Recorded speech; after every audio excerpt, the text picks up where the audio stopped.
Ketegangan antara Amerika Serikat dan Iran meningkat setelah Trump membatalkan seluruh pertemuan dengan pejabat Iran. Militer Amerika Serikat pun membuka pusat operasi pertahanan udara baru di Pangkalan Al-Udeid, Qatar untuk memperkuat sistem pertahanan regional. Iran pun tidak berdiam diri.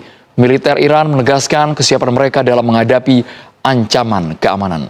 Lebih lengkapnya mengenai hal ini, saya akan membahas langsung bersama dengan pemerhati Timur Tengah, Pak Nasir Tamara. Khamenei secara tegas tidak akan mau dikonfrontasi Amerika Serikat meskipun AS sudah menunggangi sejumlah kelompok untuk melakukan demo besar-besaran di Iran. Bapak melihatnya opsi perang itu apakah masih ada, Pak Nasir Tamara? Ada. Mengapa?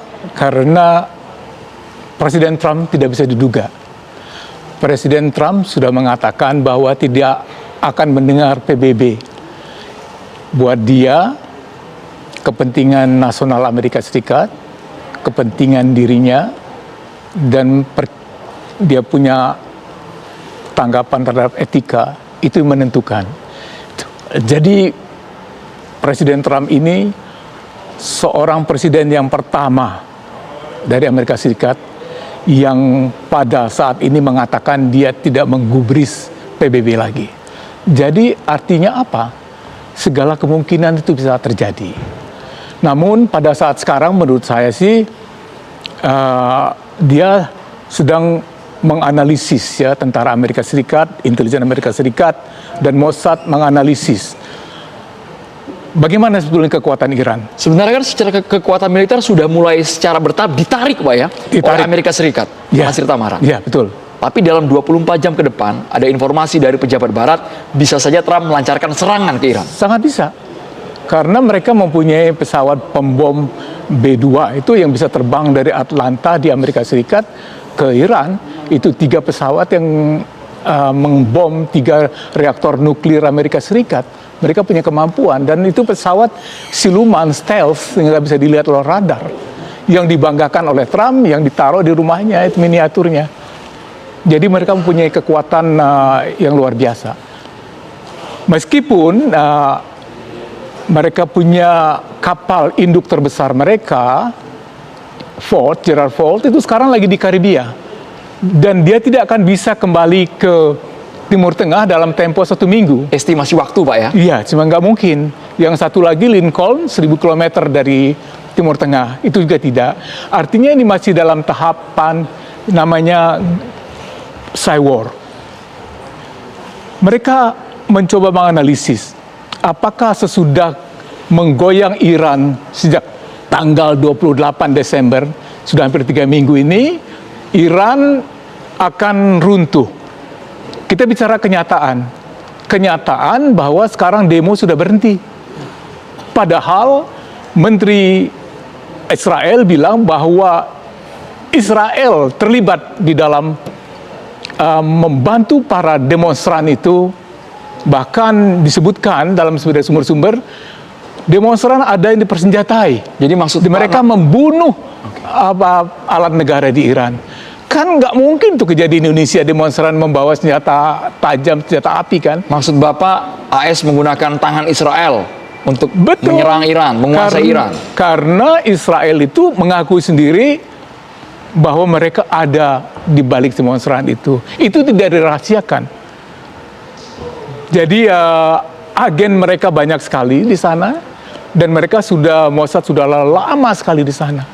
Jangan lupa juga sejarahnya ya, Israel sama Iran itu mempunyai hubungan baik sampai dengan 79. Tiba-tiba terjadi revolusi, dan Iran menyatakan menjadi republik dari sebuah kerajaan. Dan republik itu menyatakan bahwa mereka anti-Zionis. Jadi Iran tuh mengumumkan bahwa mereka nggak suka Israel. Dan Israel karena itu sekarang akan berusaha menggulingkan pemerintahan ada supaya pemerintahan yang berikutnya itu tidak lagi anti-Zionis. Iran dulu dekat dengan Zionis kan. Baru Ayatollah Khamenei yang pemerintahan sekarang ini tegas anti-Zionis, berarti mereka harus membantu Palestina, mereka harus membantu Lebanon, mereka membantu Syria, sehingga mereka ada di mana-mana ketika terjadi konflik antara Palestina melawan Israel. Tapi kalau secara instrumen militer AS tidak bisa menjangkau untuk menyerang Iran, lalu jalur apa yang akan digunakan? Apakah ekonomi, Pak? Opsi itu ada jalur militer, karena Amerika itu ada pangkalan di 8 negara di depan Iran. Mesir ada, Jordania ada, Qatar ada, United Arab Emirates ada, Jordan ada. Jadi mereka bisa gitu ya, tetapi skalanya gimana? Mereka tidak akan mau ada prajuritnya yang meninggal di Iran. Jadi perangnya itu perang jarak jauh. Misil-misil, Tomahawk misalnya kan gitu, misalnya precise, atau misil-misil yang lebih kecil gitu. Yang digunakan untuk menyerang para pimpinan Iran. Jadi Pak Nasir masih meyakini bahwa ini menggunakan secara terbuka, perang bukan jalur diplomasi, apalagi mengenai embargo negara-negara yang bekerja sama dengan Iran. Embargo itu menjadi penyebab dari kesulitan ekonomi luar biasa. Iran itu sudah diembargo 48 tahun sejak 79 ya. Dan makin lama makin berat embargonya, terutama perang 12 hari itu, baik buat Iran maupun buat Israel, itu sangat menggerus kekuatan ekonomi mereka. Jadi seperti kita bisa bayangkan kalau misalnya susah mendapat daging, susah mendapat ikan, susah mendapat gandum, beras, itu sedang terjadi. Secara sejarah ini menarik pernyataan Pak Nasir Tamara, puluhan tahun embargo, tapi nyatanya kenapa demo baru sekarang terjadi, Pak ya? Bahkan Trump menginstruksikan seluruh massa kalau bisa ambil alih lembaga yang ada di Iran. Itu setelah pertemuan Netanyahu dengan Trump akhir Desember, sebelum demo. Jadi demo itu kelihatannya dimulai sesudah pertemuan antara mereka. Di dalam catatan apa yang dibicarakan antara lain bahwa Iran itu sedang mempersiapkan lagi kekuatan nuklirnya. Jadi haruslah Trump itu bertindak secepat mungkin. Amerika diminta oleh Netanyahu untuk bergerak menyerang Iran, gitu dia. Dan apa kata Trump? Pertama dia bilang, oke, kalau Iran keras terhadap para demonstran, hati-hati, saya sedang membuat option untuk menyerang kan. Juru bicaranya juga bicara yang sama semua. Tapi kemudian dia kendor lagi, enggak. Kelihatannya sekarang demo sudah berhenti, katanya kan. Karena itu saya membuka opsi untuk diplomasi. Dan Menteri Luar Negeri Iran, gitu, Abbas Araghchi itu mengatakan bahwa Iran siap perang, tapi juga siap dengan opsi diplomasi. Kita menerjemahkan yang bagaimana? Jadi rupanya ada kegagalan dalam operasi kita tersebut antara operasi Amerika dengan Israel, itu membantu para demonstran itu supaya pemerintahan jatuh selama 3 minggu. Itu bacaan kita sekarang. Dan karena itu, apa yang harus dilakukan? Diplomasi.